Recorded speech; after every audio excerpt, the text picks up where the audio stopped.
Welcome back to the portfolio update videos. Currently, my two stock portfolios sit at a combined value of over 54,000 AUD. This is made up of the 22,302 USD in my stake portfolio and the 20,841 AUD in my Vanguard portfolio. As you can see, the markets have been trading up recently, and this has resulted in my stock portfolios rising in value. Currently, my US portfolio is up 4,164 USD, which is close to 23% returns total. Having a quick look at the market, since I did the last video, you can see stocks have traded up a little bit, but around the majority of my portfolio has been more around my individual stock returns. Speaking of the S&P also recently has broken its 3-year high, an all-time high, that was previously in 2021. As it's now trading at over $443 a share for the S&P 500 ETF VOO. Going through my overall portfolio, I did also recently get a dividend payment from Costco, which I'll go through and show you now. It came to $31.08 USD, but then there is a 15% tax for withholding fees. So $4.66 was taken off, but this was a special dividend done by Costco and ended up being $26 for me. Speaking of Costco stock, this is a stock that I'm up now over 40% on, which seems crazy to say, and every single time I speak about it, I always say, I wish I purchased more. Even looking back at a 3-month schedule, back here when it was in the 500s, I was saying, if it can dip a little bit more, I'll be happy to put some extra money in, but it just continued to shoot up and up and up. And its PE ratio has just been flying through the roof. And at the moment, I'm obviously not buying with these prices, but you can see a nearly 50% return in the last year. And if you've been investing for 3 years, you're getting up close to 100% returns. So I currently have $1,440 in equity, which is around $492 a share. And I have just over 2 shares. Going through the rest of my portfolio, another thing I highlighted recently was my purchase of Google. So I'll go through and show. I made an investment into Google. I had around 600 USD to play with, and I was kind of looking where to invest the money. I ended up deciding on Google because it had the lowest PE ratio out of all the Magnificent 7 tech stocks. And it's something I actually used to hold. If you've been following for a little bit, I used to hold Google stock maybe over a year ago or so. I held more of it before I sold out. And during this 2022 period, everything was kind of down, no matter where you were looking in the market, whether it was the S&P or any of your big stocks. But this is a place where I was kind of kicking myself. I was doing a lot of investing in 2022, like when I look back at my videos. But if I could have put extra funds into stocks I had a bit more confidence on, that's where you were really going to see the growth. Like for example, if I have a quick look at some of my recent purchases like McDonald's, my McDonald's position I've not had for very long at all, and it's already up 17%. I bought this stock for $256 a share, and I almost thought that I was a bit late to the party because I wanted to get it under $250. Bought it around here, and it has just been ripping. And the reason I did a bit video on it, but I was kind of justifying why I purchased into McDonald's stock, like the fact that it was a blue chip, the fact that even like just with life experiences when I've been traveling around, every McDonald's I go to is full of people, constantly service. It just seems like it's not going to go anywhere anytime soon. So that's one of the reasons I invested into McDonald's. And I might even do more video focused on it, but yeah, 17% returns in the very short time that I've held it. Like if you go from pretty much end of October, almost start of November last year to now, getting that type of returns has been great as it's shot back up to kind of the previous highs around July. But yeah, that was the main thing, was that recent $600 investment into Google, which has taken my position close to 1,200, and I'm actually in the green on it now, nearly like 6.5% after being in the red for a long time. Another position I have to make a decision on is Amazon. Amazon, I did also have a bigger position in, like Google and like other stocks, which I actually sold out of. And currently my equity is only $66. I'm up 16.5%, but because of the amount of money it is, it's only basically $9. But this would have been a great stock to hold in the last year. Like Google, it's up basically 60%, and it still hasn't reached the 2021 mark, which means there is still upside. Like when you go down and you look at ratings from different companies and things like that, you can see lots of different companies still see upside in the stock, which again, if you're an investor in Amazon, you probably have your own kind of justification of what price you're happy to pay. And I think currently that's a decision I'm making, whether I should sell out. Just because the position's so small, it doesn't make any difference on my returns really. Like for example, my portfolio is up 1.3% today, and it's up 300 USD. So even if my Amazon position does amazing at $66, it means nothing.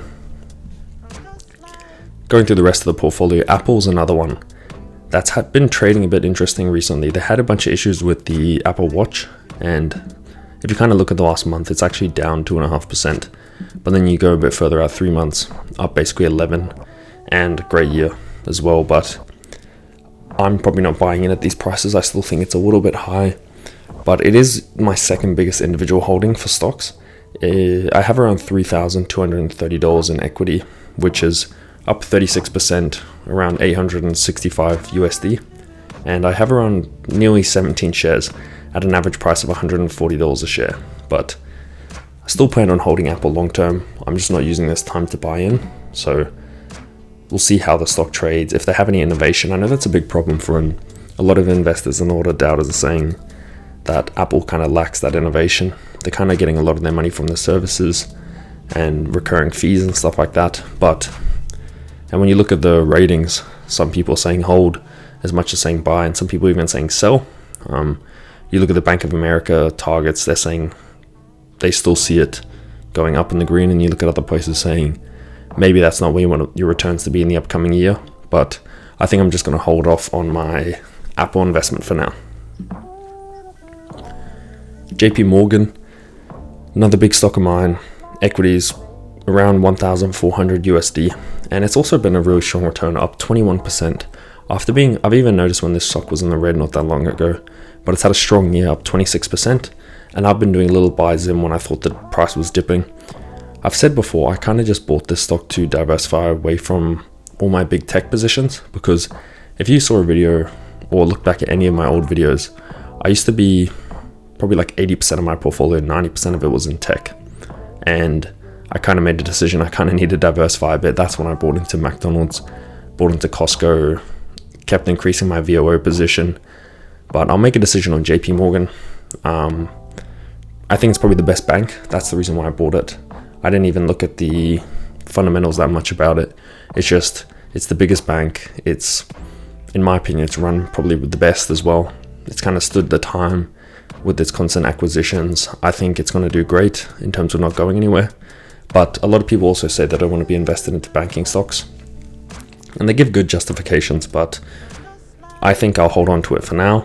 There's nothing kind of forcing me to sell out, and if I see anything else, maybe I'll sell out a portion, but I think you kind of need to have somewhere else to justify putting your money before you make a decision to sell out. And again, it's up 20% in the last 3 months, so if you do want to lock in some gains, now might even be the time. My goals with this portfolio for the upcoming year, which I've stated, is to just keep putting money in. This month I haven't really put money into this portfolio at all. I've just kind of let it sit, as I've been putting my personal money into other things like travel, purchasing flights and everything like that. So this month has been a bit less of an investment, but thankfully for the market gains, it's gone up, which is nice to see. Even when you're not putting any money in, the portfolio value going up. So hopefully end of this month or even start of February, I'll put a chunk more money in, and I can get this portfolio to, even if it's 22,600 instead of 300, just slowly growing it month by month. Going through my Vanguard portfolio, this is where I've actually made a decision. I did sell out of my third holding, that was VHY, which was a high yield ETF which Vanguard offered. I decided to allocate those funds into VLC. It was just over just over 600, close to $700, and I've just put all those funds into VLC. The reason why is it was a smaller position, almost like my Amazon position, where it's so small that the returns don't really factor, or they don't do much for me. It was nice getting the dividend, but when I looked at my returns and what I kind of wanted to do with the portfolio, I decided it was best to just simplify and sell out of that position. What this means is my two positions of VLC, which is Australia's large company index ETF. The first one is sitting at 164 shares now at a value of 12,382. And my VGS, which is Vanguard's international shares, is 73 shares at 8,288. My goal is to get my VGS position to 10 grand. That's a big goal of mine. And then if I can just slowly keep growing my VLC position, that leads to bigger dividends. And speaking of dividends, I did actually recently just get my $171 dividend, which was from a few distributions. So you can see my VLC, or I'll get it up for you, here it is. My VLC distribution was $104. My old ETF that I used to hold gave me $6. And then my international shares one gave me $40. So every small dividend counts. That's a bit of extra money I can just straight away reinvest. So when I deposit some more money in, I'll add that to one of my positions, probably VGS. Its price has gone up a lot because this does track the major companies across the world. It's got the likes of Apple, Microsoft, the ones that I have in my VOO position, and that shot up, so this price has gone up. But I still think my goal with it is still to kind of take a long-term approach and still be slowly investing in, and then one day, who knows what I'll do with these funds. Maybe use it for a house deposit or personal finance reasons, but you can see it's up 23% in the last year alone. So I enjoy getting the quarterly dividends, and it's had very strong returns. Looking through my kind of Excel spreadsheet where I break it down, you can see that means in my Australian portfolio, it's perfectly weighted now of 60% and 40%, which kind of breaks it up and makes it a bit more neat. Who knows, I might grow it and make it 50-50, but I already have enough US exposure in my American portfolio, so having that 60% in Australian shares does give me a bit more diversification, so I can't complain.